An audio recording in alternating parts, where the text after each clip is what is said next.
নিজের বশে রাখার কোনো আমল আছে কিনা, নামাজের মধ্যে খারাপ কিছু মনে করলে করণীয় কি, মাঝে মধ্যে ঘুমের কারণে ফজরের নামাজ মিস হয়ে যায় তখন কি করব, জামাতে নামাজ পড়ার সময় যদি ইমামের পেছনে দাঁড়ানো অবস্থায় আমার কোনো ভুল হয় তাহলে করণীয় কি, আজান চলাকালীন সময় নামাজ পড়া যাবে কিনা, ওযু করার সময় সাবান ব্যবহার করা জায়েজ না, উত্তরটা দিবেন প্লিজ। ঋণমুক্ত হওয়ার আমল কি, কোনো আমল আছে কিনা, ফরজ নামাজে ভুল হলে কি সজদা দিব নাকি নামাজ ভেঙে আবার নতুন করে পড়বো, নামাজের সময় কি মহিলাদের পায়ের পাতা ঢাকা আবশ্যক, নামাজ পড়ার সময় যদি দেখি কোনো শিশু পড়ে গিয়ে ব্যথা পেতে পারে তাহলে কি নামাজ ছেড়ে তাকে ধরতে পারবো, কবরে নেম প্লেট পড়লে কি কোনো ক্ষতি হয়, কেউ কেউ বলে থাকেন এতে চোখের জ্যোতি কমে যায়, কথাটি কতটুকু সত্য।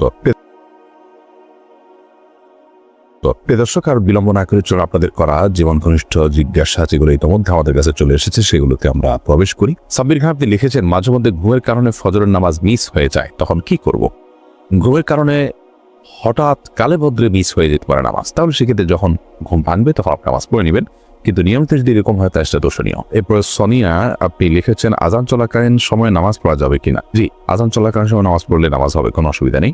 একদিকে আজান চলছে অপরদিকে নামাজ পড়তে পারেন, তবে হ্যাঁ আজান চলছে এই মুহূর্তে আপনি আজানের জবাব দিবেন, আজানের জবাব দিয়ে তারপর আপনি নামাজ পড়বেন, এটা উচিত। হ্যাঁ, আপনি আগে থেকে নামাজ শুরু করেছেন এরপর আজান চালু হয়ে গেছে, কোনো অসুবিধা নেই, এতে আপনার কোনো গুনাহ হবে না। অথবা আপনি আজান শোনার পরও যদি নামাজ পড়েন তাতেও আপনার নামাজ হয়ে যাবে, অসুবিধা নেই। জাইনা আফরোজ আপনি লিখেছেন নামাজের মধ্যে খারাপ কিছু মনে করলে করণীয় কি। নামাজের মধ্যে খারাপ কিছু যদি কারো মনে পড়ে তাহলে সেক্ষেত্রে সাথে সাথে মনটাকে ফেরত নিয়ে আসবেন, এটাই মূল করণীয়, এবং ইনশাআল্লাহর মাধ্যমে আল্লাহ তাআলা মাফ করবে। হুমায়রা রহমান আপনি লিখেছেন নামাজের সময় কি মহিলাদের পায়ের পাতা ঢাকা আবশ্যক, পায়ের তলার অংশ ঢাকতে হবে কিনা সেটির মত পার্থক্য আছে, এবং টাকার নিচের অংশ রাখতে হবে কিনা এটার মত পার্থক্য আছে। অনেক রকম হচ্ছে ঢাকতে হবে না, অনেক বলেছেন ঢাকতে হবে, ঢাকাটাই নিরাপদ, তবে পায়ের তলাও ঢাকতে হবে এটি আবশ্যক অবশ্যই নয়। ম্যামডি আব্দুর রহমান আপনি লিখেছেন অনেকে বলে ওযু করার সময় সাবান ব্যবহার করা জায়েজ না, উত্তরটা দিবেন প্লিজ। না ভাই আব্দুর রহমান, এমন কোনো কথা নেই, ওযু করার সময় আপনার সাবান ব্যবহার করাতে কোনো অসুবিধা নেই, এটি নেহায়েতই মন করার কথাবার্তা। ওবায়েদ এই আইডি থেকে আপনি লিখেছেন জামাতে নামাজ পড়ার সময় যদি ইমামের পেছনে দাঁড়ানো অবস্থায় আমার কোনো ভুল হয় তাহলে করণীয় কি। ইমামের পেছনে যদি আপনার ভুল হয় দেখতে হবে ভুলটা কি ধরনের ভুল, যদি ফরজ তরক হয়ে থাকে তাহলে আপনার সেটি আবার আদায় করতে হবে, পুনরায় সেই নামাজ রাকাত আবার পড়তে হবে, কারণ ফরজ তরক হলে সেটি রিকভার করার কোনো সুযোগ নেই। ধরুন আপনি রুকুই করলেন না, রাকাতটা চলে গেল, সিজদাই করলেন না, রাকাতটা মিস হয়ে গেল, তাহলে তো ফরজ তরক হয়ে গেল, এটা আপনার নামাজ হবে না, এটা আবার পড়তে হবে রাকাত। আর যদি ইমামের পেছনে কোনো ওয়াজিব আপনার ছুটে যায় তাহলে এই ক্ষেত্রে নর্মালি সুজদা দেওয়ার কথা, কিন্তু ইমামের পেছনে থাকা এখন আপনার সুজদা বর্তাবে না, বরং ইমামকে আপনি অনুসরণ করবেন, ফলো করবেন। আর যদি সুন্নাত ছুটে যায় তাহলে তার সুজদার বিষয় নাই, নামাজ হয়ে যাবে। এসকে জুবাইর আপনি লিখেছেন কবরে নেম প্লেট পড়লে কি কোনো ক্ষতি হয়, কেউ কেউ বলে থাকেন এতে চোখের জ্যোতি কমে যায়, কথাটি কতটুকু সত্য। ভাই জুবাইর, এটা একেবারেই অসত্য, একেবারেই অমূলক, একেবারেই আপনার ভিত্তিহীন এবং কুসংস্কারাচ্ছন্ন বিশ্বাস এবং উক্তি। কবরে নেম প্লেট পড়াতে কোনো অসুবিধা হয় না, অন্য যে কোনো কিছু পড়লে যেরকম তার সাথে আপনার যে কোনো সাধারণ কোনো জায়গাতে আপনি কোনো মানুষের নাম লেখা আছে, তার জন্ম মৃত্যু সন তারিখ লেখা আছে, এরকম কোনো কিছু দেখলে সেখানে যেরকম কোনো অসুবিধা নেই, কবর নেম প্লেট পড়াতেও কোনো অসুবিধা নেই, এটা নেহায়েতই কুসংস্কার। মোহাম্মদ হোসেন আপনি লিখেছেন ঋণমুক্ত হওয়ার আমল কি, কোনো আমল আছে কিনা। ঋণমুক্ত হওয়ার জন্য অনেকগুলো আমল, অনেকগুলো দোয়ার কথা আছে, এর মধ্যে থেকে একটি দোয়া খুব সহজ, সেটা হলো আল্লাহুম্মা কফিনি বিহালালিকা আন হারামিক ওয়া আগনিনি বিফদলিকা আম্মান সিওয়াক। আল্লাহ, আপনি আমাকে হারাম এর পরিবর্তে হালাল দিয়ে আমার জন্য আপনি যথেষ্ট হয়ে যান, হালাল যেন আমার জন্য যথেষ্ট হয়ে যায়, এবং আপনি ছাড়া অন্য কারোর উপর যেন আমাকে নির্ভর করতে না হয়, আপনি তার থেকে আমাকে অবকাপেক্ষী করে দিন। এই দোয়াটি ঋণমুক্ত হওয়ার জন্য আমরা পড়তে পারি। এছাড়া আল্লাহ তাআলার কাছে সাধারণভাবে দোয়া করতে পারি, বিভিন্ন দোয়া আছে, আল্লাহুম্মা ফারিজাল হাম, দীর্ঘ একটা দোয়া আছে, এই দোয়াগুলো আমরা ঋণমুক্তির জন্য আল্লাহর কাছে বিশেষভাবে পেশ করতে পারি। তাছাড়া আরেকটা দোয়া আছে আল্লাহুম্মা ইন্নী আউযু বিকা আল্লাহুম্মা ইন্নী আউযু বিকাল হাম্মি ওয়াল হাযান ওয়া আউযু বিকাল আজজি ওয়াল কাসাল ওয়া আউযু বিকা মিন গালাবাতিদ দাইনি ওয়া কাহরির রিজাল। এই দোয়ার শেষ অংশের অর্থ হলো ওয়া আউযু বিকা মিন গালাবাতিদ দাইন, আল্লাহ ঋণের প্রাবল্য, ঋণের প্রাধান্য, যেটার কারণে আমার ঋণের বোঝা আমি নুয়ে পড়ি, এটা থেকে আমি আপনার কাছে পানাহ চাই। ওয়া কাহরির রিজাল, এবং মানুষজন আমার উপরে চড়াও হয়, এরকম কোনো পরিবেশ পরিস্থিতির মুখোমুখি হওয়া থেকে আমি আপনার পানাহ চাই। তো এই দোয়াটাও আমরা পড়তে পারি। ঋণ মুক্তির জন্য অনেকগুলো দোয়াই আছে, আমরা সেগুলো অনুসরণ করতে পারি। ইনশাআল্লাহ বিদিনিল্লাহ আমরা এটার উপর ভিন্ন কোনো একটা স্বতন্ত্র ক্লিপে কথা বলার চেষ্টা করবো, আল্লাহ তাআলা তৌফিক দান করে। ইসরাত জাহান পারভীন আপনি লিখেছেন ফরজ নামাজে ভুল হলে কি সাজদা দিব নাকি নামাজ ভেঙে আবার নতুন করে পড়বো। যদি ওয়াজিব তরক হয়, ওয়াজিব ছুটে যায় তাহলে সিজদা সও দিবেন, যদি ফরজ ছুটে যায় তাহলে ওই নামাজ আপনাকে আবার পড়তে হবে, আর যদি সুন্নাত ছুটে তাহলে তো কিছুই বিশেষ করার নেই, এই জন্য ফরজ কোনটা, ওয়াজিব কোনটা, সুন্নত কোনটা সেটা আপনাকে জানতে হবে। উর্মি আক্তার উর্মি আপনি লিখেছেন, শুনেছি নর্মাল ডেলিভারিতে সব আছে, এই বিষয়ে একটু বলবেন কি? ডেলিভারি নর্মাল হবে নাকি অপারেশনের মাধ্যমে হবে সেটা একান্ত আপনাদের নিজস্ব ব্যাপার। শরীয়তের ক্ষেত্রে কোনো বিশেষ কিছু ঠিক বা ধার্য করে দেয়নি। নর্মাল ডেলিভারি হলে বিশেষ সব আছে এমন করার কথা নেই। তবে হ্যাঁ, মায়েদের যদি সন্তান প্রসব করতে গিয়ে দুনিয়া থেকে আল্লাহ করে চলে যেতে হয়, মৃত্যু হয়ে যায়, তাহলে সেক্ষেত্রে তারা শাহাদাতের মর্যাদা পাবেন, সেটি ভিন্ন বিষয়, সেটার সাথে নর্মাল বা অপারেশনের কোনো সম্পর্ক নেই। মাসুম আহমেদ আপনি লিখেছেন, দেড়মোহর বেশি দিয়ে বিয়ে করেছি, আমার সবটুকু দেওয়ার মতো অবস্থানে এখন কি করতে পারি? স্ত্রীর কাছ থেকেই বোঝাপড়া করে মাপ চেয়ে নিবেন, অথবা দীর্ঘমেয়াদে সেটা আদায় করার জন্য কোনো একটা প্ল্যান করবেন যে কিছু কিছু করে দিয়ে যাতে করে আদায় হয়ে যায়, সে চেষ্টা আপনাকে করতে হবে। পরে আয়েশা আমির আপনি লিখেছেন, স্বামীকে নিজের বশে রাখার কোনো আমল আছে কিনা? স্বামীকে বশে কেন রাখতে চাচ্ছেন? স্বামীকে বশে রাখলে আমার সব কথা শুনবে এমনটি আমরা চাই বা কামনা করি। পৃথিবীতে মানুষ যা চাইবে তার সব হবে, এমনটি আসলে হওয়ার জায়গা পৃথিবী নয়, এমন জায়গা তো জান্নাত। অতএব বশে রাখার জন্য আমল বলতে আমাদের সমাজে বিভিন্ন রকমের তাবিজ, কবজ, তদবির ইত্যাদির প্রচলন আমরা দেখে থাকি। এগুলো গর্হিত এবং কোনো কোনোটি শিরক এবং কুফরি পর্যায় পর্যন্ত নিয়ে যেতে পারে, বিধায় এগুলো কোনো অবস্থাতে করা উচিত নয়। স্বামীকে আপনি চান যে স্বামী কোনো আপনার প্রতি জুলুম অবিচার না করুক, আপনার হক ঠিকঠাক আদায় করুক, আপনাকে ভালোবাসুক, সেটা যদি আপনি চান তাহলে সেক্ষেত্রে আপনি নিজে ভালো হয়ে চলুন, তার ভালোবাসা অর্জন করার জন্য চেষ্টা করুন,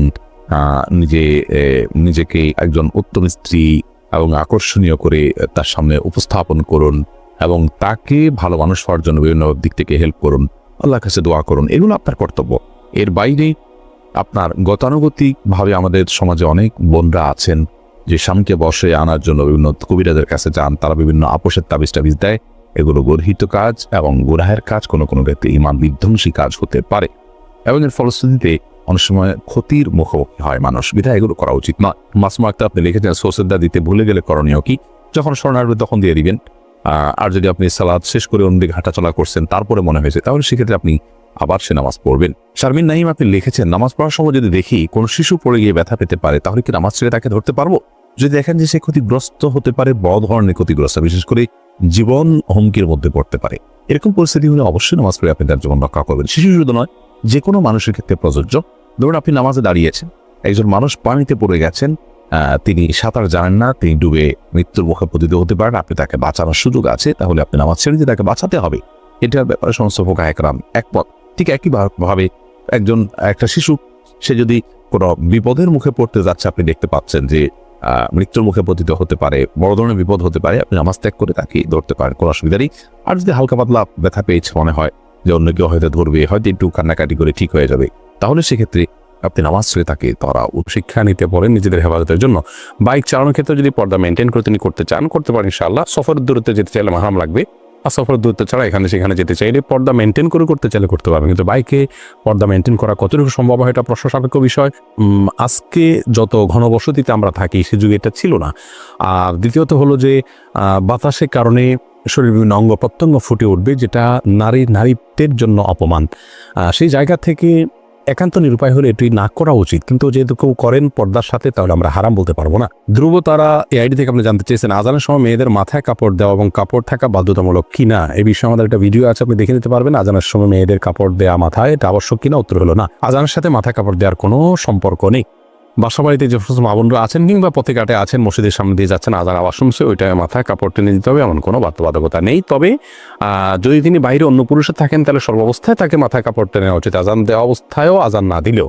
আর যদি বাসাবাড়িতে থাকেন, তাহলে শুধু আজান দেওয়ার কারণে তার মাথায় কাপড় টেনে দেওয়ার বিশেষ কোনো গুরুত্ব ইসলাম শরিয়ার দৃষ্টিকোণ থেকে নাই। আমাদের অনেক মা বোনরা এটাকে অনেক বেশি গুরুত্বপূর্ণ মনে করেন। নাজমিন নাহার লিজা আপনি জানতে চেয়েছেন, পরীক্ষার হলে কিংবা ভাইবা বোর্ডে মুখ খুলতে বলে অনেক শিক্ষক, সেক্ষেত্রে করণীয় কি? এ ধরনের পরীক্ষা, এ ধরনের শিক্ষাকে অ্যাভয়েড করবেন, এটা হলো মূল কথা। আগে থেকে ভেবে চিন্তে করবেন। আর যদি মাঝপথে গিয়ে ফ্যাসাদে পড়ে যান এবং বাধ্য করে তাহলে সেক্ষেত্রে আপনি তাদেরকে বলবেন যে যথাসম্ভব পর্দা করার সুযোগ যেন তারা দেয়। মুখ খুললেও আপনি ঘোমটা যতটুকু সম্ভব ততটুকু টেনে করবেন। ফাত্তাকুল্লাহ মাস্তাতা'তুম, আল্লাহকে যতটুকু সাধ্য করলে ততটুকু ভয় করো, এর উপর আমল করতে গিয়ে। আর যদি এটাকে অ্যাভয়েড করে আসতে পারেন, এমন কোনো গুরুত্বপূর্ণ কিছু না হয়, তাহলে সেটাই করা উচিত আপনার। সাজ্জাদ আলম জানতে চেয়েছেন, মদ্যপানের শাস্তি দুনিয়া ও আখিরাত সম্পর্কে বলুন। যদি কেউ মদ পান করে তাহলে তাকে বেত্রাঘাত করার কথা ইসলাম শরিয়াত বলেছে, 80 বেত্রাঘাতের কথা, এবং আরো বিভিন্ন মেয়াদে বিভিন্ন অবস্থাভেদে বেত্রাঘাতের বিধান রয়েছে। আর জাহান্নামে তো তাদেরকে নানা রকমের শাস্তির মুখোমুখি করা হবে। জাহান্নামীদের পুজ ইত্যাদি পানি হিসাবে জাহান্নামীদেরকে পেশ করা হবে। এটি ইসলাম শরিয়াত দৃষ্টিকোণ থেকে হারাম এবং শয়তানের কর্মকাণ্ড। আল্লাহ বলেছেন, ইন্নামাল খামরু ওয়াল মাইসিরু ওয়াল আনসাবু ওয়াল আজলামু রিজসুম মিন আমালি শাইতানিন ফাজতানিবু। নিশ্চয়ই মদ, জুয়া এগুলো শয়তানি কর্মকাণ্ড, এগুলো তোমরা বেঁচে থাকো। নবী করিম সাল্লাল্লাহু আলাইহি ওয়াসাল্লাম অভিশাপ করেছেন, লাআনাল্লাহু শারিবাল খামরি। আল্লাহ রাব্বুল আলামিনের অভিশাপ নাজিল হয় ওই ব্যক্তির উপরে যে নিজে মদ পান করে, আর যে মদ পান করায় বা মদ নিংড়ায়, মদ বিক্রি করে এবং মদ বিপণনের সাথে যুক্ত হয়, উভয়ের প্রতি সকলের প্রতি আল্লাহ তাআলা লানত বর্ষিত হয়। যেখান থেকে বোঝা যায় এটি অত্যন্ত জঘন্য অপরাধ। আমরা আগেই বলেছি, শুরুতেই বলেছি যে আমাদের দেশে মদের বারের পারমিশন রয়েছে। যারা লাইসেন্স নেন তাদের জন্য এই আইনটির পরিবর্তন হওয়া উচিত এবং এটা পরিবর্তন করা আমাদের দাবি। একজন মুসলিম মনে করবে মদের কোনো বার থাকা উচিত নয়, সবগুলোই হারাম এবং নিষিদ্ধ। বরং হারামকে হালাল মনে করলে সেটি আরো বেশি জঘন্য হয়। সেই জায়গা থেকে এখান থেকে আমাদের বেরিয়ে আসা উচিত। হাবিবা ফারহানা জানতে চেয়েছেন, নামাজরত অবস্থায় শিশু জায়নামাজে প্রসাব করে দিলে করণীয় কি? নামাজ ছেড়ে দিব নাকি চালিয়ে যাব? যদি জায়নামাজে পেশাব করে দেয় তাহলে ডানে বামে আগে পিছে সরে যাবেন। জায়নামাজের উপর নামাজ পড়া তো আবশ্যক না, ফ্লোরে পড়বেন। ফ্লোরে নাপাক লেগে আছে যদি দেখা না যায় তাহলে যে কোনো ফ্লোরে আপনি নামাজ পড়তে পারেন, কোনো অসুবিধা নেই। জায়নামাজে বাচ্চা পেশাব করে দিলে আস্তে করে নিজেকে সরিয়ে নিয়ে একটু 2 হাত 1 হাত পেছনে ডানে বামে সরিয়ে আপনি নামাজ কমপ্লিট করতে পারেন, কোনো অসুবিধা নেই। মেহরিন সুমি আপনি জানতে চেয়েছেন, নামাজে অতিরিক্ত হাই আসলে করণীয় কি? হাই আসলে হাত দিয়ে সেটাকে বাধা দিবেন, বাস এটুকু। এর বাইরে আর বিশেষ কোনো করণীয় নেই। সেটা নামাজের বাইরে সর্ব অবস্থায়। মীরা হাসান জানতে চেয়েছেন, মনে মনে কাউকে নিন্দা করলে কি গুনাহ হবে? মনে মনে কাউকে নিন্দা করলে গুনাহ হবে না। মুখে যদি আপনি কারোর নিন্দা করেন কারোর কাছে, তাহলে সেটা গুনাহ হবে। তবে কারোর ব্যাপারে যদি আপনি কুধারণা করেন, অর্থাৎ ধরুন তার একটা কাজ, এটার দুটো ব্যাখ্যা হতে পারে, ভালো হতে পারে, খারাপ হতে পারে। ভালো হওয়ার পসিবিলিটি যদি 1% থাকে, তারপরেও তার ব্যাপারে কুধারণা করা কিন্তু হারাম। মনে মনে কুধারণা করলেও আপনি মুখে কিছু বললেন না, মনে মনে ধারণাটা খারাপ করলেন, এটাও কিন্তু গুনাহ। কিন্তু একটা মানুষ খারাপ কাজ করছে, চুরি করছে, আপনি দেখতে পেয়েছেন, তাহলে মনে মনে তাকে চোর মনে করলেন, এটাতে কোনো গুনাহ হবে না। মানুষের কাছে তার বদনামি করলে সেটা গুনাহ হবে, কিন্তু মনে মনে তার খারাপ দোষটার কথা কল্পনা করে ঘৃণা করলেন, এটাতে গুনাহ হবে না। নূরজাহান নূর আপনি জানতে চেয়েছেন, মেয়েরা বোরকা না পরে বোরকার বদলে বড় জামা হিজাব পরে কি বাইরে যাওয়া যাবে? যেতে পারে, কোনো অসুবিধা নেই। বোরকাই পড়তে হবে এমন কোনো কথা নেই। তার শরীরের সৌন্দর্যকে ঢাকতে হবে, অলংকার ইত্যাদিকে ঢাকতে হবে এটা কাপড় দিয়ে। তবে সে কাপড়টাও যাতে আবার দৃষ্টি আকর্ষণকারী না হয় সেদিকটা খেয়াল করতে হবে। যে কোনো একটা কাপড় দিয়ে নিজের সৌন্দর্য ঢাকলেই চলবে, বোরকাই হতে এমন কোনো কথা নাই। জামা যদি হয় তাহলে সেই জামাটা যেন খুব বেশি চাকচিক্যপূর্ণ না হয় সেদিকটা খেয়াল রাখতে হবে, এবং যথাসম্ভব পুরো শরীর যাতে ঢাকে সেরকম পোশাক পরতে হবে। নাজমুর রহমান মেহরাব জানতে চেয়েছেন, হারাম খেলে 40 দিন ইবাদত কবুল হয় না, এটি কতটুকু সঠিক? এ বিষয়ে কোনো হাদিস আছে কিনা? হারাম খেলে 40 দিন ইবাদত কবুল হয় এরকম নির্দিষ্ট কোনো দিনক্ষণ ঠিক করে দেওয়া আছে বলে কোনো হাদিস আমার জানা নেই। তবে হারাম খেলে তার দোয়া কবুল হবে না এবং সেই দেহ জান্নাতে যাবে না, এরকম আরো অনেক জঘন্য শাস্তির কথা এবং সতর্কতার কথা বলা আছে হাদিসে। সাইম মাহমুদ আপনি জানতে চেয়েছেন, নামাজের মধ্যে যদি একাধিকবার ভুল হয় তাহলে করণীয় কি? ভাই সাইম, দেখতে হবে যে আপনার নামাজের ভুলটা কি ধরনের হয়েছে। যদি ফরজ ছুটে যায় তাহলে একবারও যদি ছুটে যায় তাহলে নামাজ ওইটা আবার পড়তে হবে আপনাকে। আর যদি ওয়াজিব ছুটে যায় তাহলে একবারের বেশি 2বার 3বারও যদি ওয়াজিব ছুটে, 3টা ওয়াজিব যদি ছুটে যায় শেষে একটা সিজদা দিলে হয়ে যাবে। আর যদি সুন্নাত বা নফল ছুটে তাহলে একাধিক ছুটলেও নামাজ হয়ে যাবে, যদিও তার মান কমে যাবে। পরে কাজী আশিক জানতে চেয়েছেন, ব্যবসার ক্ষেত্রে মিথ্যা কথা বলা যাবে কিনা? না ভাই আশিক, কোনো ক্ষেত্রে মিথ্যা কথা বলা যাবে না। মিথ্যা এত জঘন্য অপরাধ যে দিনের নামেও যদি কেউ মিথ্যা কথা বলে তাকেও ঠিকানা জাহান্নাম বলে নবী করিম সাল্লাল্লাহু আলাইহি ওয়াসাল্লাম বলেছেন। নবীজির নামে, ইসলামের নামে এটা মিথ্যা কথা বললো। একজন মানুষকে ভালো করার জন্য মিথ্যা কথা বললো। সে একটা কাজ করলে বললো যে এটা করলে আল্লাহ বলছেন জাহান্নামে দিবেন, আসলে আল্লাহ বলেননি, জাস্ট তাকে বিরত রাখার জন্য বললো, খারাপ কাজ থেকে বাঁচানোর জন্য বললো। তবুও জঘন্য অপরাধ। সেখানে ব্যবসার জন্য কিভাবে মিথ্যা কথা বলতে পারেন? ইমানদার অন্য অনেক অপরাধ করে ফেলতে পারেন, তার দ্বারা জেনা হয়ে যেতে পারে, চুরি হয়ে যেতে পারে, লোভের পড়ে অনেক অপকর্ম তিনি করে ফেলতে পারেন, কিন্তু মিথ্যা কথা ইমানদার বলতে পারেন না। ঠান্ডা মাথায় আজকাল আমরা নামাজ কালাম পড়ছি, আবার মিথ্যা কথা বলছি। ব্যবসার খাতিরে মিথ্যা বলা যাবে না। প্রয়োজনে ব্যবসায় লস মেনে নিতে হবে, তথাপি সত্যকে আঁকড়ে ধরার চেষ্টা করতে হবে। একটা হাদিস বলছি, নবী করিম সাল্লাল্লাহু আলাইহি ওয়াসাল্লাম বলেছেন, আত-তাজিরুস সাদুকু মা'আন নাবিয়্যিন ওয়াস সিদ্দিকিন। যে সমস্ত ব্যবসায়ীরা ব্যবসা করতে গিয়ে সত্যবাদিতার উপরে থাকেন তাদেরকে কিয়ামতের দিন আল্লাহ তাআলা নবীদের সাথে, সিদ্দিকদের সাথে আল্লাহ রাব্বুল আলামিন তাদেরকে কিয়ামতের দিন উঠাবেন এবং তাদের সাথে ভিআইপি হিসেবে স্থান পাবে। কত বড় একটি বিষয়। অতএব ব্যবসায় মিথ্যা কথা কোনো অবস্থাতে বলা যাবে না, এটা কঠিন একটা পরীক্ষার জায়গা। তানজিলা পারভিন আপনি জানতে চেয়েছেন, মেয়েরা একাকি ঘরে মৃদু আওয়াজে সালাত আদায় করতে পারবে কিনা? হ্যাঁ, অবশ্যই পারবে, কোনো অসুবিধা নেই। যদি পরপুরুষের কণ্ঠমত আওয়াজ না যায় মৃদু আওয়াজে পড়তে পারবেন রাতের নামাজে, কোনো অসুবিধা নেই। এমডি আনোয়ার খান আপনি জানতে চেয়েছেন কার সাথে আমার বিয়ে হবে তাকে একদম নির্ধারণ করা নাকি এটা কর্মফল? ভাই আনোয়ার, এটা নির্ধারণ করা আল্লাহ রাব্বুল আলামিন নির্ধারণ করে দিয়েছেন কার সাথে কার বিয়ে হবে। নবী করিম সাল্লাল্লাহু আলাইহি ওয়াসাল্লামের একটা হাদিস থেকে সুস্পষ্টভাবে বিষয় আমরা নির্দেশনা পাই। এমডি জান্নাতুল ফেরদাউস জানতে চেয়েছেন কোনো মেয়েকে বিবাহ করার মাধ্যমে যদি চাকরি পায় তা জায়েজ আছে কিনা? কোনো মেয়েকে বিবাহ করার মাধ্যমে যদি কেউ চাকরি করতে পারেন, কোনো অসুবিধা নেই যে অমুক মেয়েকে বিয়ে করলে আপনাকে কেউ চাকরি দিবে, করতে পারেন। কিন্তু ওই মেয়েকে বিয়ে করলে মেয়ের বাবা চাকরি দিবে বা মেয়ের বাবাকে কন্ডিশন দিয়ে দেওয়া যে আপনার মেয়েকে বিয়ে করলে আপনি চাকরি দিবেন, বিদেশ পাঠিয়ে দিবেন, এটা জায়েজ নেই। এটা তো যৌতুক নেওয়া হয়ে গেল। কিন্তু আপনি তার মেয়েকে বিয়ে করলে আপনাকে থার্ড পার্সন কেউ সুযোগ দিল, করতে পারেন। অথবা আপনার যৌতুক না হয় এরকম কোনো যদি অপশন আপনার কাছে থাকে সেটা হতে পারে। ধরুন আপনি নির্দিষ্ট কোনো মেয়েকে বিয়ে করার শর্ত কেউ দিল, আপনি করলেন, এটি মেয়ে বিয়ে করলে আপনাকে একটা সুযোগ দিবে, আপনি করতে পারেন, এটা জায়েজ আছে। কিন্তু মেয়ের বাবা বা মেয়ের পক্ষের কাছ থেকে সুবিধা নেওয়া ওই মেয়েকে বিয়ে করে, এটা হারাম, জায়েজ নেই। লিমা আক্তার জানতে চেয়েছেন মহিলারা মাথার নিচের দিকে চুল খোপা করতে পারবে কিনা? পারবে, কোনো অসুবিধা নেই। এরপরে কানিস সঞ্জিদা জানতে চেয়েছেন প্রেগনেন্সির টাইমে জিনের আসর থেকে নিজ বাচ্চাকে কিভাবে রক্ষা করা যায়, অনেক সমস্যা ফেস করছি। বোন সঞ্জিদা, প্রথম কথা হলো এই সময়গুলো খুব স্পর্শকাতর, জিনের উপদ্রব অনেক সময় বেশি হয়ে থাকে। আপনাকে আমরা পরামর্শ দিব আপনার বাসা থেকে হারামের কোনো লেশ থাকলে সেগুলোকে আপনি বের করে ফেলুন। ধরুন টেলিভিশনে আপনি হারাম কোনো জিনিস দেখেন বা আপনার পরিবারে কেউ দেখেন, টোটালি বন্ধ করে ফেলুন। বাসায় ছবিযুক্ত কোনো কাগজ, ঠোঙ্গা বা কোনো ছবি ঝুলানো টুলানো যে কোনোভাবে প্রদর্শিত থাকলে সেগুলোকে ড্রয়ার ইত্যাদিতে ভরে ফেলুন বা বাইরে ফেলে দিন। তৃতীয়ত, আপনার ঘরে ঢোকার সময় প্রত্যেকটা সদস্য যতজন বাসায় আসবে বাধ্য করুন সালাম দিয়ে বিসমিল্লাহ পড়ে বাসায় ঢুকতে এবং বের হওয়ার সময় বিসমিল্লাহ পড়ে বের হতে। প্রত্যেকটা জিনিস খাওয়ার সময় বিসমিল্লাহ পড়ে খাবেন, শোয়ার সময় ওযু করে এবং ঘুমের দোয়া পড়ে শোবেন, সকাল সন্ধ্যা দোয়া পড়বেন। এর পাশাপাশি আপনি সূরা বাকারা এটা উচ্চ ভলিউমে বা যতটুকু আপনার শুনতে সুবিধা হয় ততটুকু ভলিউমে মোবাইলে বা কোনো কিছুতে বাজিয়ে আপনি রেখে দিবেন, বা উচ্চস্বরে নিজে তেলাওয়াত করতে পারলে আরও ভালো।